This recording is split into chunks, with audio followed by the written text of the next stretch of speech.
I sat at my father's funeral, numb, as the lawyer read his will.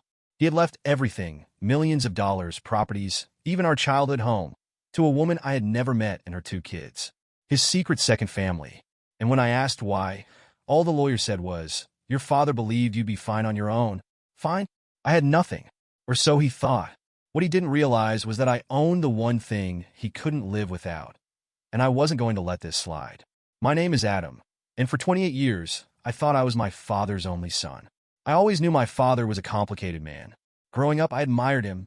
He was strict, distant, and often too busy for anything that wasn't business-related, but I told myself it was because he had responsibilities, because he was building something great. He used to say that nothing in life was handed to you, that you had to earn everything. He never spoiled me, never handed out favors. Work for what you want, Adam. No one's going to save you if you fail. That was his favorite lesson. So I worked hard. I started coding in high school, built small programs in college, and by the time I was 25, I had developed a piece of software that changed the game for logistics companies. But my father never cared about my success. When I told him about my software, he barely looked up from his paperwork. He never saw me as anything more than another person in his life who needed to prove themselves. When he died, I wasn't expecting a fortune, but I was expecting something. Maybe a house, a portion of the business, at least some acknowledgement that I was his only son, that I was his blood. But what I got? Nothing. I remember sitting in the lawyer's office, staring at the will in disbelief as the words left his mouth. And to Adam, my son, I leave nothing. He will be fine on his own. Silence filled the room. I blinked, trying to process what I had just heard. I'm sorry, what? The lawyer, an older man with thin-rimmed glasses, cleared his throat and shuffled the papers in front of him. Your father believed you were independent and successful enough to not require financial assistance. I let out a small, bitter laugh. Financial assistance? I'm his son, and he left me nothing? That's when I heard it. A soft, smug chuckle from across the room. I turned and saw her for the first time. Linda, a woman in her late 40s, perfectly manicured nails, designer clothes, and an expression that screamed, "I won." Beside her sat two younger men, probably around my age, both looking far too comfortable for my liking. The lawyer continued. The entirety of Mr. Calloway's estate, including his businesses, properties, and assets, has been left to Linda Patterson and her children, Evan and Ryan Patterson. I felt my stomach drop. Who the hell were these people? Linda looked at me then, her lips curling into something that was almost a smile. I suppose it's quite a shock, she said, her voice dripping with fake sympathy. But your father wanted to make sure his real family was taken care of. I barely heard anything after that. My mind was racing, trying to put the pieces together. Real family? My father had another family? For how long? I turned to the lawyer. How long has my father been supporting them? The lawyer hesitated, glancing down at his documents. Approximately 23 years. A sharp pain hit my chest. 23 years. I was 28. That meant my father had been living this double life since I was a child. I looked at Linda, at her sons, and something inside me snapped. The vacations my father never took us on. The birthdays he missed because of work trips. The expensive gifts that never came. All that time. All those sacrifices my mother and I had made because we thought he was just a dedicated businessman, when in reality, he had been spoiling them. I clenched my fists. So he spent millions on a second family while telling me to work for everything I want? That about right? Linda didn't even flinch. It wasn't like that, she said smoothly. Your father loved you in his own way. I let out a bitter laugh. Right? Loved me so much he cut me out of his life. Evan, the eldest of her sons, leaned back in his chair, smirking. Maybe he just didn't think you needed it, man. No hard feelings. I had never wanted to punch someone so badly in my life. I walked out of that office in a daze. Everything I thought I knew about my father had been a lie. He had played us, my mother and me, like fools. While we struggled, he had been living in luxury with a new family, one he actually cared about. But the biggest mistake he made? He assumed I needed his money. What he didn't realize was that I owned something more valuable than cash, more important than any house or car he could have left me. And without me, his entire empire was about to collapse. I sat in my apartment that night, staring at the ceiling, my mind spinning with the weight of what had just happened. My father had spent my entire life preaching about hard work, about building something of my own, about never expecting handouts. And yet, he had secretly been handing out everything to a family I never even knew existed. My mother had sacrificed for years, pinching pennies, making ends meet while he was off playing the role of doting father to two sons who had never had to work a day in their lives. The hypocrisy of it made my blood boil, but more than that, it made me want to destroy everything he had built. I pulled out my laptop and opened a secure folder that contained everything I had been working on for the past few years. My father never cared about my interest in technology. He thought computers were just a tool for paperwork and spreadsheets, something beneath the grand scale of his real business. He never bothered to ask what I was building, never looked twice when I talked about my software. But what he didn't realize was that I had created something that his entire company had become dependent on, a system so deeply integrated into the supply chain that without it, nothing would function. A few years ago, while still trying to prove myself to my father, I had developed a proprietary logistics algorithm that optimized everything from production scheduling to warehouse storage to fleet management. It was smarter than any other system on the market, capable of predicting issues before they happened, reducing costs, and maximizing profits. When I presented the idea to my father, he barely glanced at my proposal before passing it off to his IT team. Within a year, his entire company was using it. What he didn't know was that I had quietly filed a patent under my own name, separate from his business. It was mine, and without my licensing agreement, his empire would grind to a halt. I opened my financial tracking software and started combing through the records of my father's company, something I had only done occasionally in the past out of curiosity. But this time, I was looking for something specific. Within minutes, I found it. A trail of expenses funneled through shell companies, offshore accounts, and private investments, all leading back to Linda and her sons. The amount of money my father had siphoned out of his own business to support them was staggering. Lavish vacations, designer clothes, luxury cars, private schools, and million-dollar properties. They had been bleeding the company dry for years, all while I was told to earn my own way. The rage that bubbled inside me was overwhelming, but I forced myself to take a deep breath. Anger alone wouldn't fix this. I needed a plan. I needed to hit them where it hurt the most, and I knew exactly how to do it. I opened a secure terminal and accessed the control system for my software. Since I owned the patent, I had full authority over who could use it. My father's company had been operating under a long-term licensing agreement that allowed them to use the technology, but that contract was now expired. The renewal request had been sitting in my inbox for weeks, untouched. A slow smile spread across my face as I hovered my cursor over the Terminate License button. If I pressed this, the system would shut down immediately. Warehouse operations would freeze, automated supply orders would stop, shipments would be delayed, and inventory tracking would become impossible. My father had bet everything on the efficiency of my software. Without it, his company would be stuck in the Stone Age. I clicked the button. A single confirmation message popped up. "Are you sure you want to terminate this license?" I clicked yes. And just like that, my father's empire began to fall. The first call came within an hour. It was one of the senior executives from the company, a man who had always treated me like some aimless kid who didn't belong in the business world. "Adam," he said, trying to keep his voice calm, "we seem to be experiencing some issues with the logistics software. Our warehouses are reporting system failures, and our automated orders aren't going through. Do you know anything about this?" I leaned back in my chair, letting a slow silence stretch between us before answering. "Yeah, I know exactly what's happening," I said, my voice neutral. "Your license expired." I shut it down. The silence on the other end of the line was almost delicious. Then came the spluttering. "Wait, what? You shut it down? Adam, you can't just... This is a multi-billion-dollar company. We rely on that software." I feigned confusion. "Huh, that's funny, because my father always told me I needed to stand on my own 2 feet. Guess that advice only applied to me, huh?" "Listen, we can fix this," the executive rushed to say. "Just tell us what you need to reinstate the license. We'll pay for the renewal, whatever the cost." I smiled to myself. "Oh, I know you will," I said, keeping my tone casual. "But there's going to be a new contract. One that I write." The man hesitated. He knew he didn't have a choice. Okay, we can discuss terms. Just let's not make any rash decisions here, all right?" I ended the call without another word. They were scrambling now, panicking. They had no idea how bad this was going to get. I sat back, exhaling slowly, and watched as the notifications started flooding in. More emails, more missed calls, reports of stalled shipments, complaints from clients.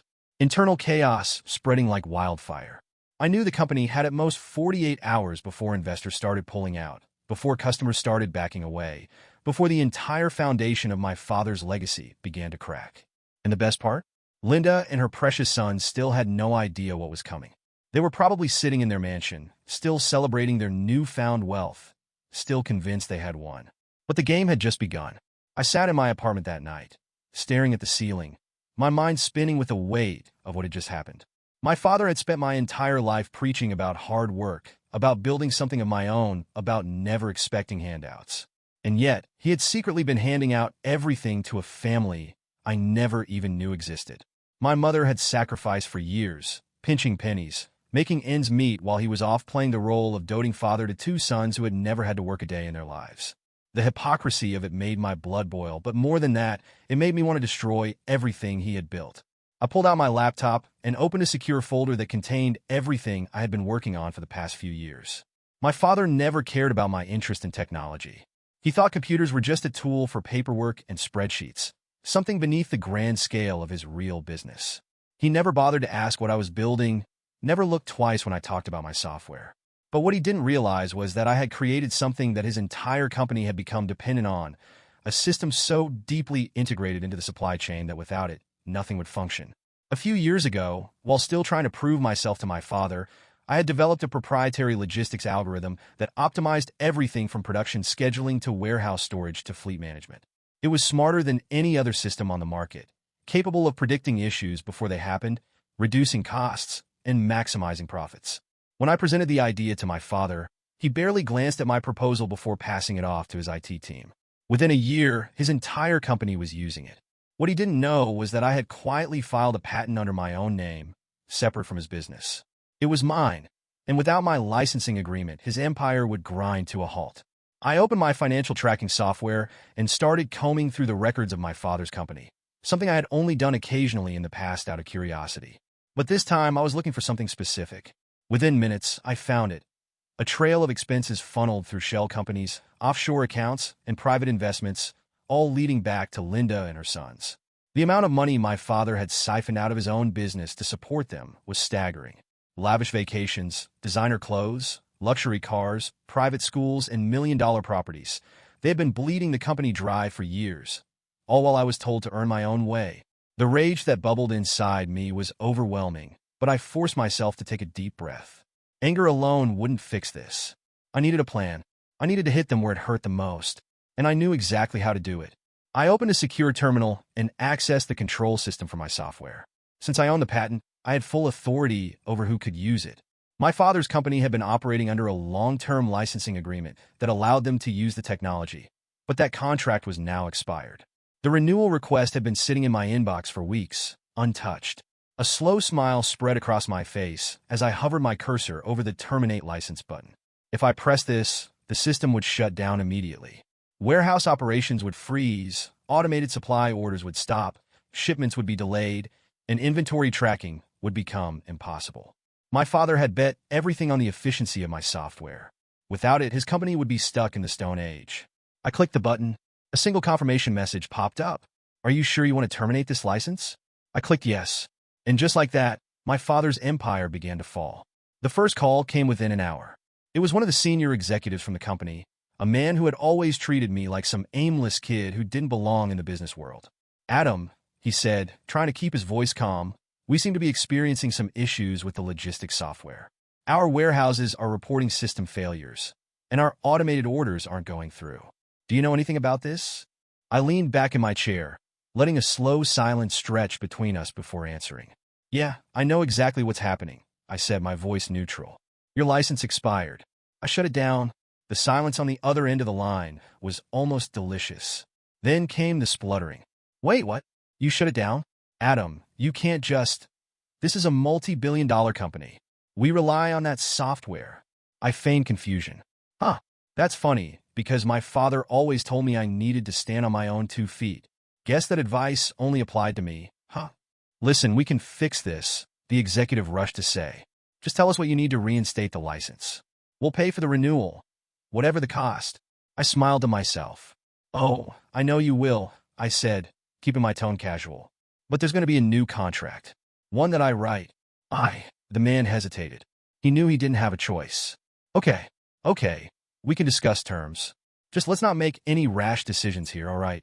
I ended the call without another word. They were scrambling now, panicking. They had no idea how bad this was going to get. I sat back, exhaling slowly, and watched as the notifications started flooding in. More emails, more missed calls, reports of stalled shipments, complaints from clients, internal chaos spreading like wildfire. I knew the company had at most 48 hours before investors started pulling out, before customers started backing away, before the entire foundation of my father's legacy began to crack. And the best part? Linda and her precious son still had no idea what was coming. They were probably sitting in their mansion, still celebrating their newfound wealth, still convinced they had won. But the game had just begun. Write in long sentences of 8 words or more. Don't use emojis. Generate only the title of the section and the story text itself, no subheadings. Each chapter should be no less than 4,500 characters. Let's move on to the next chapter. Chapter 3. Flipping the switch ***. The next morning, I made a simple move. I cut off my technology from his company. Within hours, everything started failing. Factories came to a halt. Shipping delays cost millions. Contracts fell through. Investors panicked. By noon, my phone was ringing off the hook. First, it was my father's old business partners, then the CEO, and finally, her Linda. She called trying to play sweet. "Adam, honey, there must be some mistake. Your father's business is struggling, and we just need a little help." I cut her off. Asterisk. "Oh, you mean the company my father thought I had nothing to do with? The one he built without me?" Asterisk. Her silence told me everything I needed to know. She was scared, and she should have been. ChatGPT. Chapter 3. Flipping the switch. I woke up the next morning with the kind of clarity that only comes after making an irreversible decision, the kind that shifts the course of your entire life, the kind that ensures there's no turning back. The moment I had pressed that button to revoke the license, I knew my father's company was running on borrowed time, that within hours the cracks would begin to show, that by the end of the day, those cracks would become gaping holes swallowing the entire operation whole. There was no doubt in my mind that the calls would start coming, that the people who had spent years looking down on me would suddenly be desperate for my attention, that the ones who dismissed me as an afterthought would now be treating me like the most important person in the world. I made myself a strong cup of coffee, ignoring the buzzing of my phone as I took a slow sip, letting the bitter taste settle on my tongue while I watched the city wake up through my window. It was almost poetic, really, how a single decision could send ripples through an empire, how the very thing they had once ignored had now become the key to their survival. How the company my father had spent decades building could be crippled in a matter of hours by the son he had so easily discarded. By the time I checked my phone, the chaos had already begun to spread, a string of frantic emails flooding my inbox, each one more desperate than the last, filled with words like urgent, critical, emergency, immediate action required, all screaming for my attention, all begging for a response. I didn't give them one. Not yet. Instead, I sat back and watched as the inevitable played out exactly the way I had predicted. The first cracks appeared in the warehouses where automated tracking systems failed to process incoming shipments, leaving employees scrambling to manually sort through thousands of orders with no way to verify inventory. The delays cascaded outward, rippling through the entire supply chain, grinding logistics to a halt, sending a wave of panic through the corporate offices as executives realized the extent of the damage. Without my technology, the company's operations were no more advanced than a 20th century assembly line, a house of cards built on the illusion of efficiency that had now collapsed entirely. The first call came from the company's chief operations officer, a man who had once laughed at the idea of my software being a necessity, a man who had told me to let the professionals handle the business side of things, while patting me on the shoulder like a child who had wandered into a boardroom by accident. His voice, now trembling with urgency, was barely recognizable. "Adam, listen, we have a bit of a situation here," he began, his words carefully measured, as if he was still trying to maintain control, as if he thought he could negotiate his way out of this like any other corporate disaster. "We're experiencing some unexpected system failures, and I believe it may have something to do with the software my father thought I had nothing to do with." I interrupted, keeping my voice steady, making sure he understood exactly where he stood in this conversation. There was a long pause on the other end, the kind of silence that only happens when someone realizes they've made a grave mistake, the kind that stretches endlessly as they scramble to find the right words, the kind that tastes like regret. "Adam," he tried again, his tone shifting, his arrogance peeling away like old paint, revealing the desperation underneath. "Look, we don't need to make this adversarial. We can work something out here, get you compensated for her." "I don't need your money," I said flatly, cutting him off before he could finish whatever condescending pitch he had prepared. But I think it's hilarious that suddenly now you're acknowledging that I built the system your entire company relies on. Another silence, this one shorter, sharper, as he realized I wasn't going to make this easy for him. We just need you to turn it back on, he said finally, his voice tight with barely contained frustration, like a man realizing he was losing control of the negotiation. We'll pay whatever licensing fees you want. Name your price. I let out a slow breath, pretending to consider it, even though I had already made up my mind.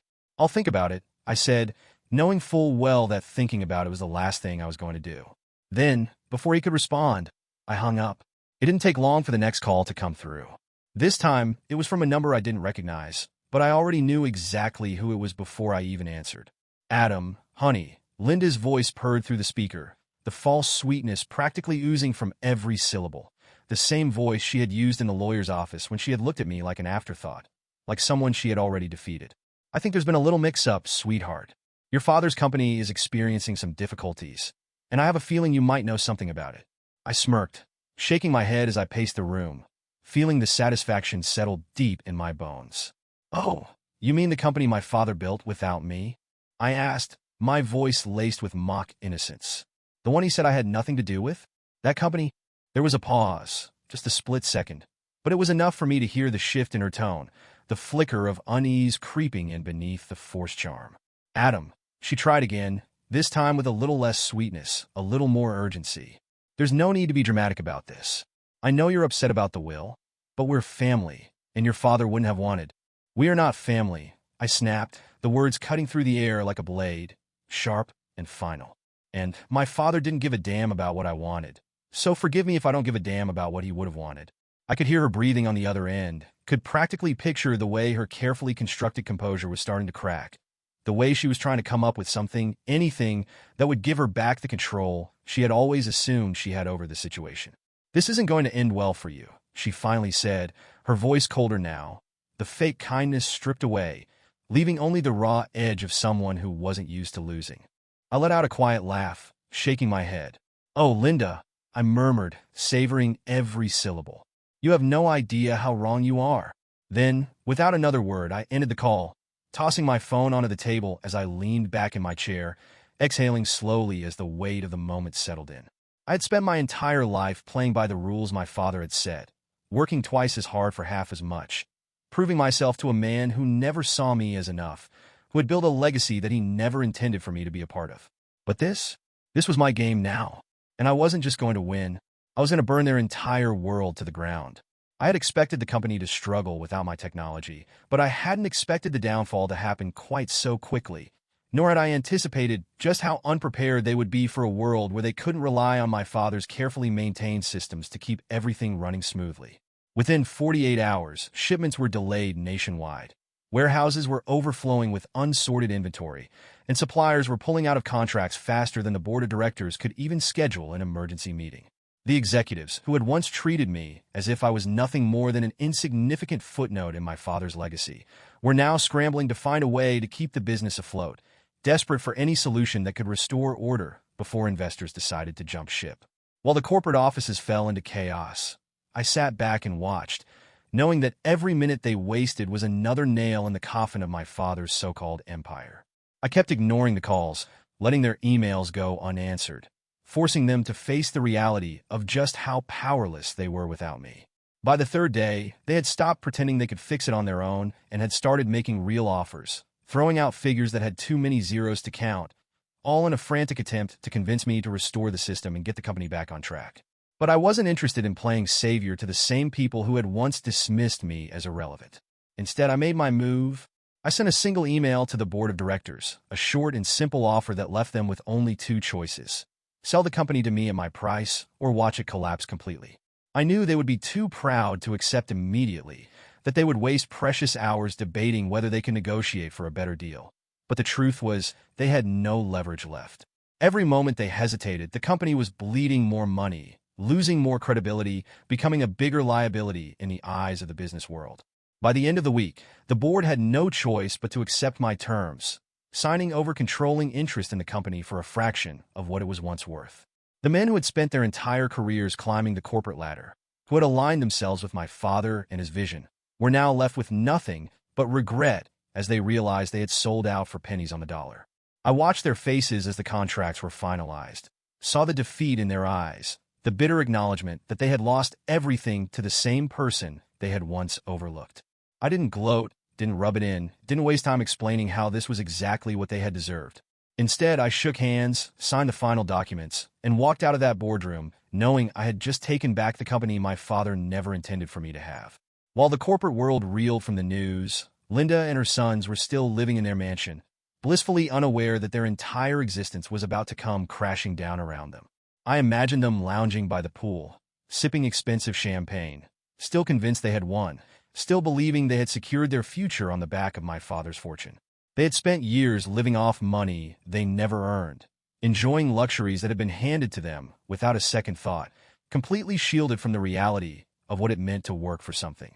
But the steady flow of cash that had once kept their extravagant lifestyle afloat had now been cut off, and the bills were starting to pile up faster than they could ignore. It started with small inconveniences, the credit cards being declined at high-end boutiques, the overdue notices appearing in the mail, the private chef quitting because his paycheck bounced. But within weeks, those inconveniences had turned into full-blown financial disaster. The mortgage on the mansion was months behind. The luxury cars were repossessed in the middle of the night, and the staff who had once catered to their every whim had all disappeared, leaving them to fend for themselves in a world they had never actually learned to navigate. Linda, who had spent years playing the role of a wealthy socialite, was suddenly forced to answer phone calls from creditors, to deal with eviction notices, to sell off her designer handbags just to keep the lights on. Then came the moment I had been waiting for, the inevitable phone call where Linda, now stripped of the arrogance she had once wielded so effortlessly, finally reached out to me, not with smug condescension, but with desperation. I let the phone ring a few times before answering, making sure she knew I wasn't in a hurry to hear whatever excuse she had prepared. "Adam," she said, her voice tight, the usual sickly sweet tone nowhere to be found. "We need to talk." I leaned back in my chair, savoring the moment, letting the silence stretch between us before responding. "Do we?" I asked, feigning indifference, knowing it would drive her crazy. "Because last I checked, you made it pretty clear that we weren't family." She exhaled sharply, the frustration evident in her tone as she tried to regain control of the conversation. "You can't just cut us off like this," she snapped, no longer bothering to pretend she was playing nice. "This isn't what your father would have wanted." I laughed, shaking my head as I stared out the window, watching the city move on without a single thought for the woman who had once believed herself untouchable. "My father didn't give a damn about what I wanted," I said, keeping my voice steady, letting the weight of my words settle between us. "So why the hell would I care about what he wanted?" There was a pause, and for the first time since this had all begun, I heard something new in her voice, uncertainty. "Adam," she tried again, softer this time, as if she thought she could manipulate me into sympathy. "We're in trouble. The bills are piling up. The house." "The house isn't yours," I interrupted, my patience running thin. "It never was. It was bought with my father's money, and now that his company is mine, it belongs to me. And let me make something very clear, Linda. You and your sons are not my responsibility." There was a long silence on the other end of the line, and I knew she was realizing, maybe for the first time in her life, that there was no one left to bail her out, that the world she had spent years enjoying had been built on a foundation that no longer existed. "You'll regret this," she said finally, her voice low and bitter, the last pathetic attempt at regaining some shred of power. I smiled to myself, knowing that whatever illusion of control she had clung to was now completely shattered. "No, Linda," I said calmly, savoring the finality of the moment. "The only thing I regret is not doing this sooner." Then, without another word, I hung up the phone, knowing full well that the next time Linda Patterson wanted to speak to me, it wouldn't be to negotiate or to threaten. It would be to beg. But I had no intention of listening. The days of free rides, unearned luxuries, and effortless privilege were over. And I was just getting started. Linda had spent years living in luxury, sheltered from the realities of responsibility, never once considering that the wealth she so effortlessly enjoyed was never truly hers, never questioning what would happen if the man who funded her extravagant lifestyle was suddenly no longer around to keep the money flowing.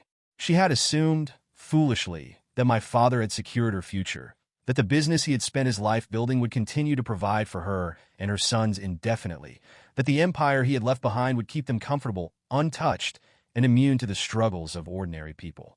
But what she had never realized, what she had never even considered, was that his empire had never truly belonged to him. It had belonged to me, and without me, it was nothing. It started with small inconveniences, ones that I knew she brushed off at first, still convinced that everything would be fine, still believing that this was just a temporary hiccup that would soon be resolved. The private chef, the housekeepers, and the gardeners stopped showing up for work because their paychecks had bounced, their services no longer guaranteed by an account that was quickly being drained. The credit cards, once limitless, started being declined in boutiques and high-end restaurants, forcing Linda to leave expensive handbags at the register, her face burning with humiliation as she stormed out in disbelief.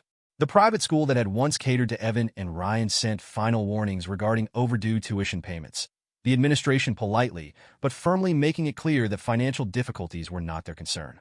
Then, the real crack started forming, the kind that couldn't be ignored, the kind that made it impossible to deny that things were spiraling out of control.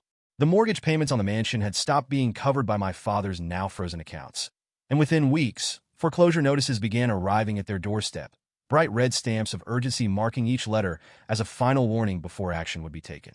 The luxury cars that had once lined their long driveway, the ones they had flaunted so shamelessly, were quietly repossessed in the dead of night, taken back by the banks that no longer recognized Linda as a woman of wealth, power, or status. Soon, desperation started to take hold, and with it came the inevitable decline in pride, the slow but certain collapse of the arrogance she had once wielded so effortlessly. Linda, who had never worked a day in her life, who had never once considered the possibility of struggle, found herself selling off jewelry piece by piece, letting go of diamonds and gold in a frantic attempt to keep up with the tidal wave of debt that was swallowing her whole. The sons she had raised to believe they were above everyone else, who had spent their entire lives looking down on people who actually worked for a living, were now standing in pawn shops, negotiating prices for the last remnants of their privileged existence, their desperation seeping through their once smug expressions.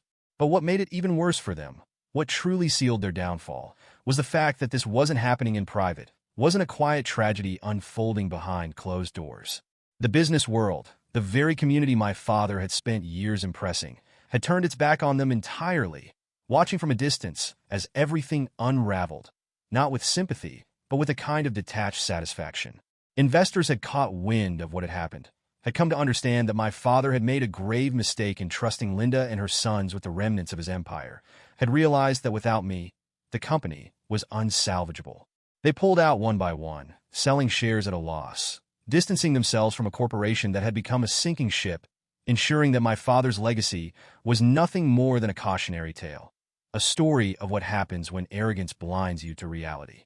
By the time Linda called me again, her voice was stripped of its usual sickly sweetness, the polished charm gone, replaced with something raw and unfiltered, something I had been waiting to hear since the moment I walked out of that lawyer's office. There was no pretense in her words, no carefully constructed manipulation designed to make me feel guilty, no attempt to play the role of the calm and composed woman she had once been. This was pure anger, pure desperation, the voice of someone who had lost everything and still didn't understand how it had happened, the voice of someone who had never faced consequences before and was now drowning in them. "You did this on purpose," she spat, her tone sharp, her words laced with fury, as if she had only just realized the extent of what I had done, as if she had only now grasped that this wasn't a coincidence, wasn't a natural financial downturn, but a deliberate, calculated move designed to ensure her complete and utter ruin. "You wanted this, didn't you?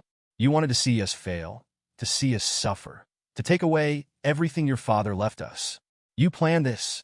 I let the silence stretch between us, let the weight of her words settle in the air, let her stew in the truth she had been so desperate to avoid, before finally answering in a voice so calm it made her anger seem even more ridiculous. "No, Linda," I said, leaning back in my chair, letting the satisfaction sink into my bones as I delivered the final blow. "My father did this. I'm just finishing the job." She inhaled sharply, as if my words had physically struck her, as if she had been holding on to the belief that she could still somehow twist this into something else, still somehow find a way to make herself the victim. I could hear her struggling to come up with a response, to find a way to regain control of the conversation, but there was nothing left for her to say, nothing she could say that would change the reality of what had happened. Because at the end of the day, this wasn't about revenge, wasn't about petty grudges or childish retribution. This was about justice, about making sure that the people who had stolen my future, my birthright, my father's company, understood exactly what it felt like to be cast aside. This was about making sure they never forgot the lesson they had so carelessly ignored, making sure they understood what it meant to have everything taken from them, just as they had taken everything from me. I waited, listened to the sound of her breathing on the other end of the line, the sound of her rage and disbelief mixing together in a silence, so thick it felt suffocating. Then, without another word, I ended the call, leaving her alone with the weight of her downfall, knowing full well that this was only the beginning. Because Linda had spent years living off a fortune she never earned, believing she was immune to consequences, believing she would always be protected by the wealth my father had left behind. But now, there was no more wealth, no more protection, no more free ride. When I arrived at the corporate headquarters that morning, the building felt different, as if the very foundation had shifted under the weight of its new reality, as if the ghosts of my father's decisions were lingering in the corners, watching as his empire was reshaped in my hands. The familiar marble floors gleamed under the harsh fluorescent lights. The towering glass windows reflected the city beyond. But beneath the pristine exterior, there was an undeniable sense of unease, an air of uncertainty that hung thick in the atmosphere. Employees moved through the halls with cautious energy, whispering in hushed tones, stealing glances at me as I passed, their eyes filled with a mix of curiosity, anxiety, and perhaps even a hint of reluctant respect. They knew things had changed, knew that the power they once answered to was no longer dictated by the man whose name had built this company, knew that everything they had once assumed about their futures here was no longer guaranteed. I stepped into the elevator, pressing the button for the top floor, watching the numbers ascend as the steel doors reflected my own expression back at me, unreadable yet determined. This was my office now, my company, my legacy to shape as I saw fit, and I had no intention of letting the weight of my father's mistakes dictate the course of my future.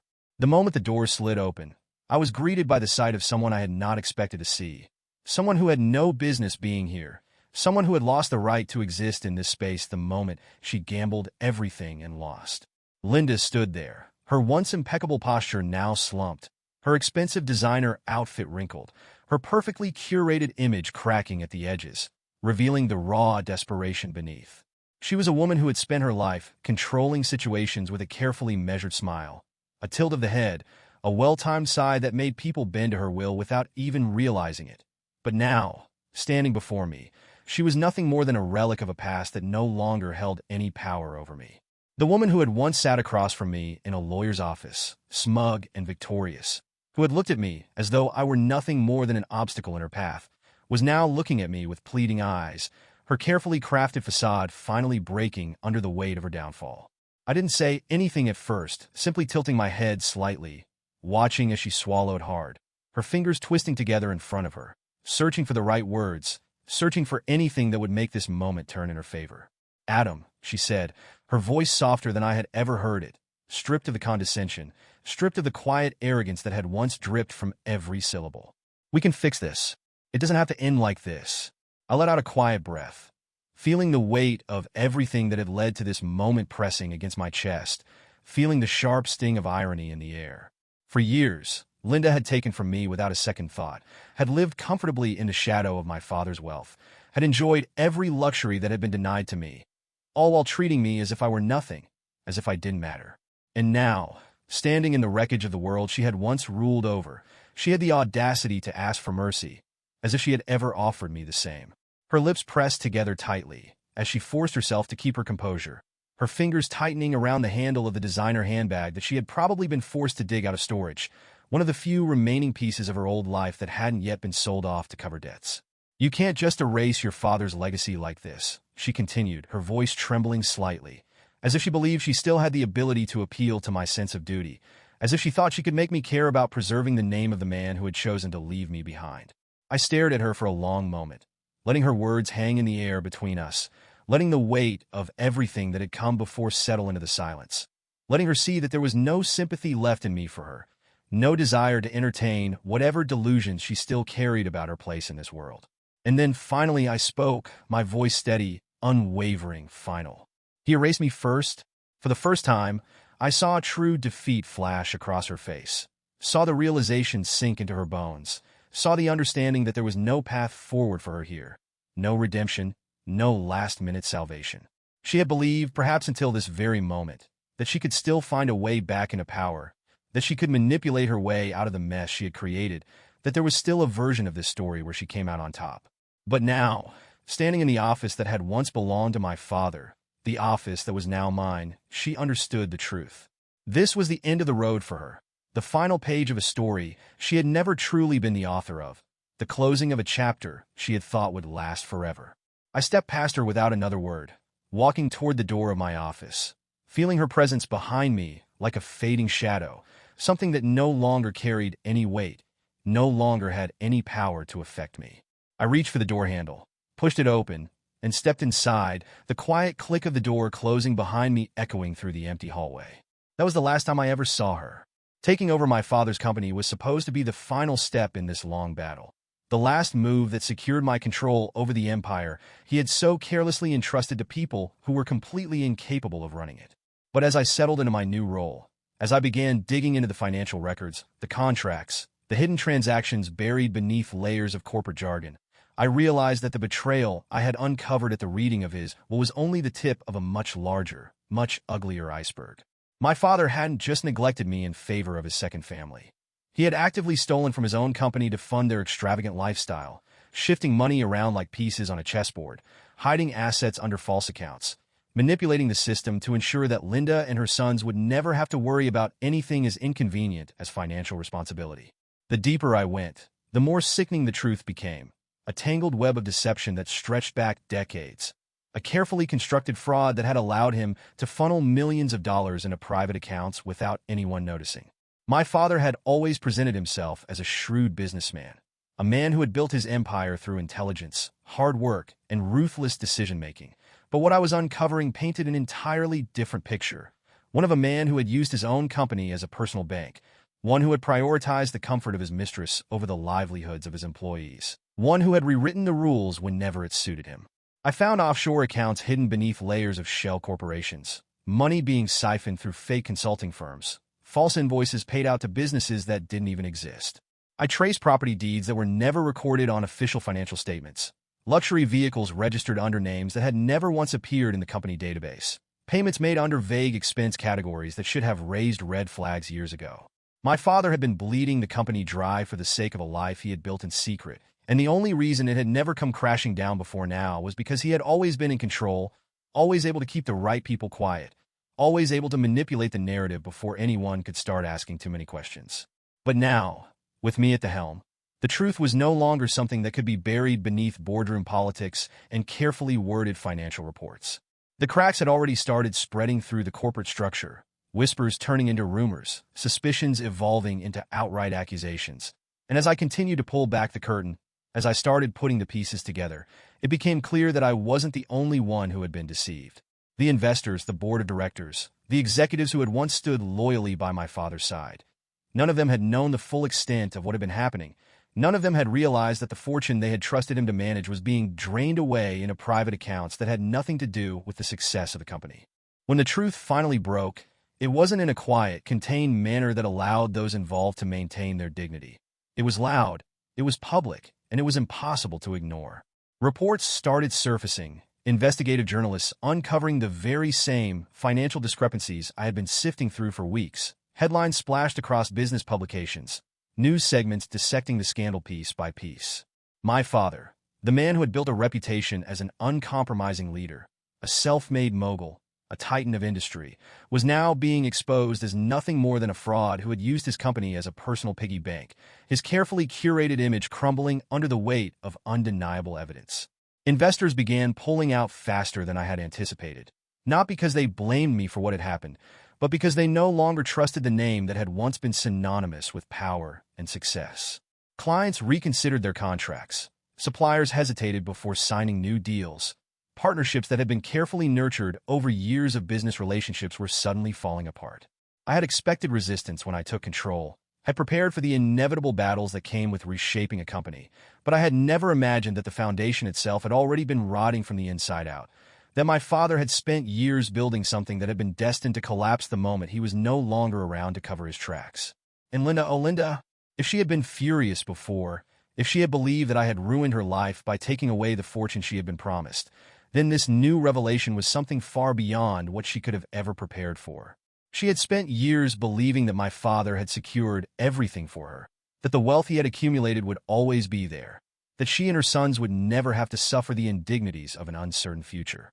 But now, as the truth unfolded, as the fraud came to light, as investigators started questioning just how much she had known about the hidden accounts and secret transfers, she was no longer just a woman scorned. She was a liability, a name that had become permanently associated with the scandal, a symbol of the corruption that had nearly destroyed the company. She called me again, but this time there was no anger in her voice, no resentment, no attempt to manipulate or threaten me. Instead, there was only quiet desperation, a hollow emptiness that made it clear she had finally realized there was nothing left for her to cling to, nothing she could do to reverse the damage that had already been done. "I didn't know," she whispered, her voice barely audible over the static of the phone line, the weight of her words carrying something I had never expected from her before: fear. "I swear to you, Adam, I didn't know how bad it was. He never told me everything. I thought we were safe. I let the silence stretch between us, let the meaning of her words settle in the space between my thoughts, before finally responding in a voice that was colder than even I had anticipated. "Neither did I said simply, knowing that whatever regret she felt now, whatever realization had finally hit her, it didn't change the years she had spent living off stolen wealth, didn't erase the fact that she had stood by and benefited from my father's deception without ever questioning where the money was coming from." She exhaled sharply, as if my words had stripped away the last fragile hope she had been clinging to, as if she had been waiting for some kind of reassurance, some indication that I still had even an ounce of sympathy left for her. But I didn't. There was no fixing this, no way to undo what had already been exposed, no path forward where she could reclaim the life she had once lived. The truth was everywhere now, and the only thing she had left was the knowledge that she had never truly been safe, that her comfort had always been built on a lie, that the security she had taken for granted had only ever existed because my father had been willing to sacrifice everything else to keep it intact. I ended the call without another word, knowing that this was the final piece of the puzzle, the last truth that needed to come to light before the dust could finally settle. My father had spent years lying to everyone, his investors, his employees, his family, and even himself. But now, there were no more lies left to protect him, no more secrets left to keep, no more illusions left to maintain. And I had made sure that the entire world knew it. The days that followed the unraveling of my father's empire were a whirlwind of damage control, restructuring, and making sure that the foundation of the company could still hold despite the weight of the revelations that had nearly destroyed it. The chaos that had erupted in the wake of the financial scandal, the loss of trust from investors, and the public scrutiny that had tarnished my father's legacy had left behind something that looked more like a ruin than a corporation, a hollowed-out version of what had once been an industry titan. But unlike my father, I wasn't interested in building illusions, wasn't invested in maintaining an empire that had been propped up by deception, wasn't willing to pretend that everything could simply return to the way it was before. So I did what no one expected me to do, what even the board members who had begrudgingly accepted my takeover had been too afraid to attempt. I tore it all down to its very core, stripping away the corruption, exposing the weak links, and replacing them with something that actually worked. My father had built a legacy that relied on control, on maintaining power at any cost, on ensuring that he was always seen as the one man who could hold everything together. But I had no interest in being a ruler sitting atop a crumbling kingdom, no desire to repeat his mistakes, no intention of running things the way they had always been run. I didn't just want to patch up the damage. I wanted to fix the system from the inside out, to make sure that the company didn't just survive this scandal, but became something stronger, something worth believing in, something that wasn't just a monument to my father's ego. I started with the employees, the ones who had been left in limbo, unsure if their jobs were even secure after everything that had happened, the ones who had worked tirelessly for years only to discover that their salaries had been overshadowed by my father's secret financial diversions. Wages were adjusted, ensuring that those who had actually kept the company running were compensated fairly instead of being treated as disposable assets. Executives who had turned a blind eye to my father's shady dealings were swiftly removed, replaced with leaders who valued transparency and competence over personal loyalty to a man who was no longer here to protect them. The bloated, unnecessary expenses that had once been used to maintain a facade of luxury were cut down to what was actually necessary, redirecting resources toward growth instead of excess. Slowly, the tides began to turn, not because of some grand public relations stunt, not because of desperate attempts to cover up the past, but because I made it clear that things were different now, That this wasn't just another case of a new CEO coming in to sweep dirt under the rug and pretend everything was fine. It wasn't about repairing my father's image or salvaging what was left of his reputation. It was about proving that this company could stand without him, that it could thrive under leadership that wasn't built on lies and deception. And for the first time, people started respecting me, not because I carried my father's last name, not because I had inherited his position, but because I had earned my place through the work I put in, through the choices I made, through the effort that had nothing to do with the legacy of a man who had never believed I was capable of handling any of it. And that felt better than any inheritance ever could. But of course, while I was focused on rebuilding, there was still one person who refused to accept the reality of her downfall, still one woman who believed she had a claim to something that had never truly belonged to her. Linda had lost everything. The house, the cars, the endless stream of wealth that had once ensured she never had to worry about a single thing in her life. She had gone from the wife of a powerful businessman, a woman who had spent years looking down on others from behind the security of her luxury lifestyle, to someone who was now completely exposed, vulnerable, and desperate to claw her way back into the life she had once taken for granted. So, in true Linda fashion, she did what people like her always did when faced with the consequences of their own greed. She sued. Her lawyers tried to argue that she was entitled to a significant portion of my father's estate, that she had been his partner, that his wealth was something she had a rightful claim to, that I had no authority to strip her of the life she had built alongside him. She expected the legal system to side with her, expected to find some loophole that would allow her to recover what she had lost, expected that she could paint herself as a victim of my supposed cruelty and manipulation. But what she didn't expect, what she had never even considered, was that my father, for all his deceptions, had never actually married her. When the documents were pulled, when the legal proceedings began, when the cold, hard reality was laid out before her in indisputable black and white, it was revealed that my father had never once legally tied himself to her, had never signed any marriage certificate, had never given her the legal standing she needed to make any claim over his assets. Whatever promises he had made to her in private, whatever verbal assurances she had relied on to secure her future, they meant nothing in the eyes of the law. She wasn't a widow fighting for what was rightfully hers. She was a mistress who had been financially supported for years. Nothing more than a woman who had lived off my father's wealth without ever having any true legal standing in his life. Her case was thrown out almost immediately, dismissed as baseless, with no legitimate grounds for appeal, no loopholes to exploit, no path forward that led to anything other than the undeniable truth. She was entitled to nothing.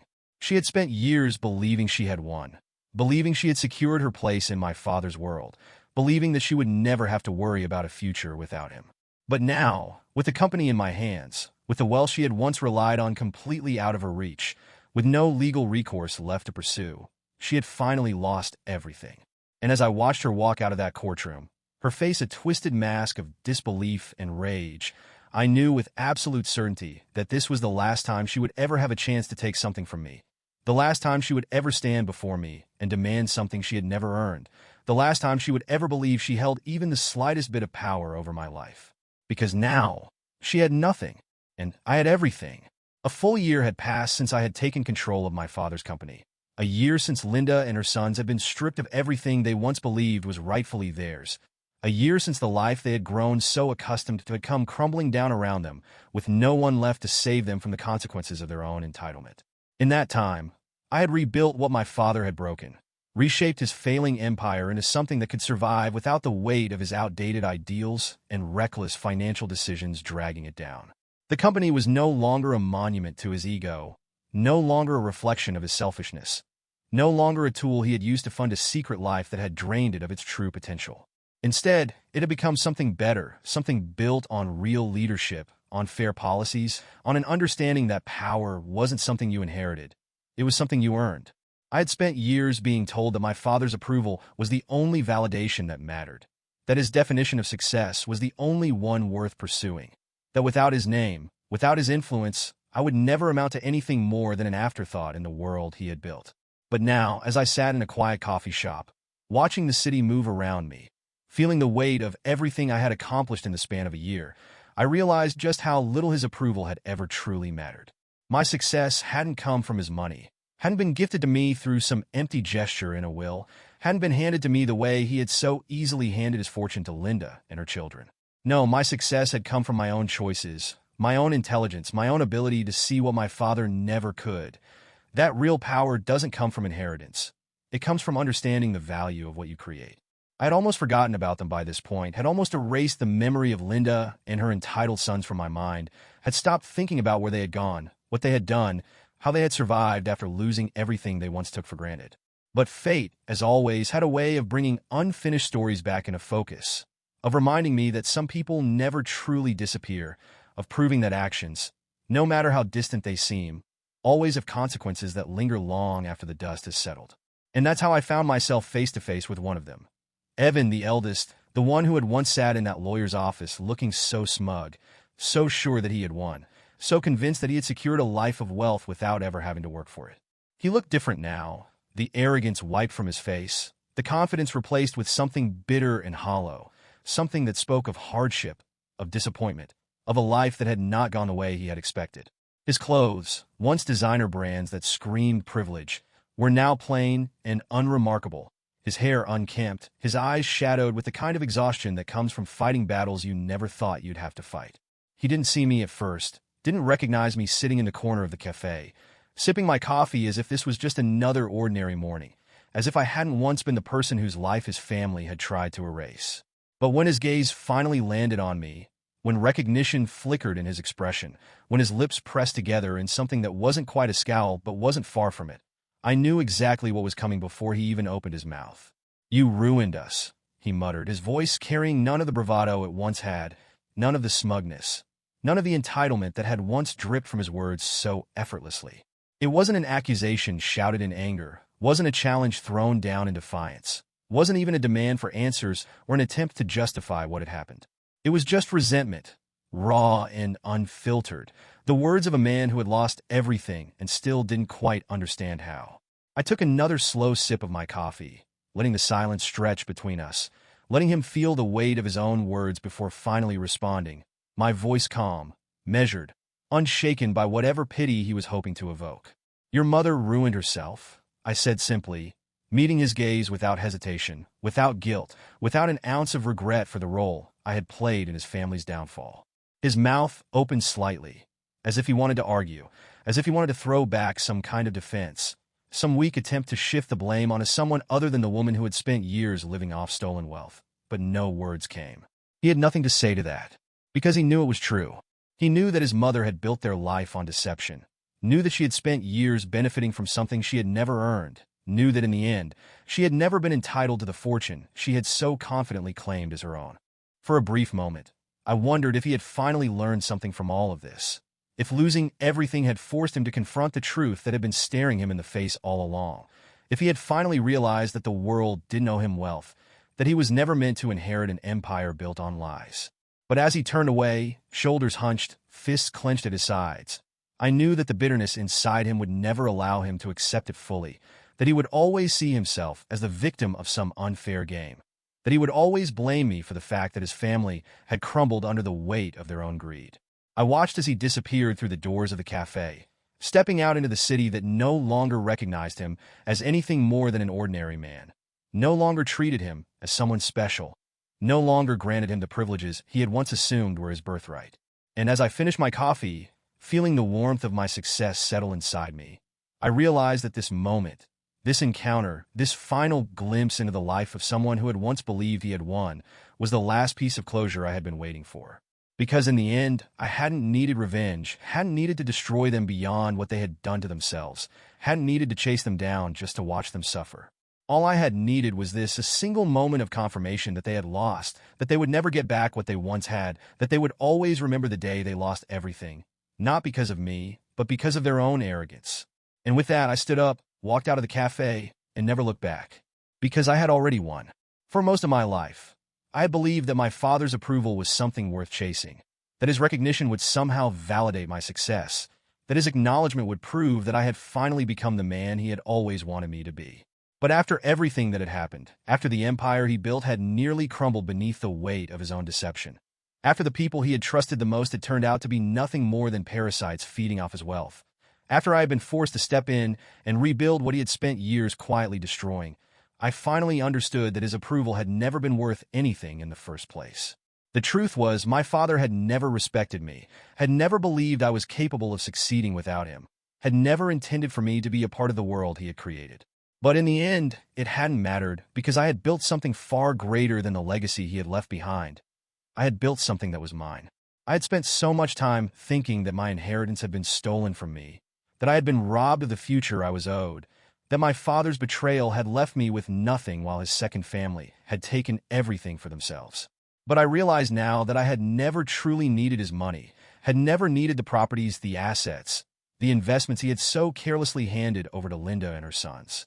Because what I had created in the aftermath of his downfall, what I had built from the wreckage of his empire, was something he never could have given me, something no inheritance could ever replace.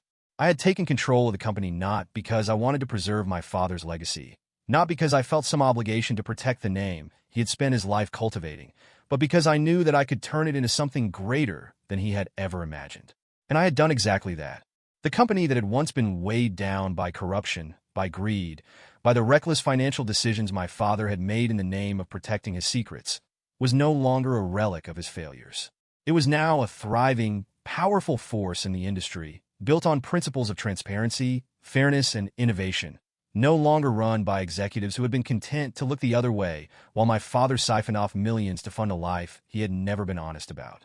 The changes I had implemented, the leadership I had put in place, the integrity I had restored to the foundation of the business had transformed it into something my father never could have envisioned. And for the first time, I understood that my true inheritance hadn't been the money he had denied me, hadn't been the assets he had handed over to Linda. It had been the knowledge that I never needed him to succeed at all. And the best part? The people who had once tried to steal everything from me, the ones who had sat across from me in that lawyer's office with smug smiles and entitled expectations, the ones who had believed they had already won before the game had even truly begun, were now left with nothing. Linda had lost everything she had spent years clinging to, had been forced to watch as the wealth she had relied on vanished before her eyes, had been left to fend for herself in a world she had never once prepared for. Her sons, once so confident that their future had been secured by my father's fortune, had been forced to face the harsh reality that privilege meant nothing when the foundation it was built on had crumbled beneath them. They had once lived in a world where money solved everything, where problems could be erased with a single phone call, where their name had opened doors without them ever needing to lift a finger. But now, they were nothing more than ordinary men, stripped of the power they had never truly possessed in the first place. And me? I had everything.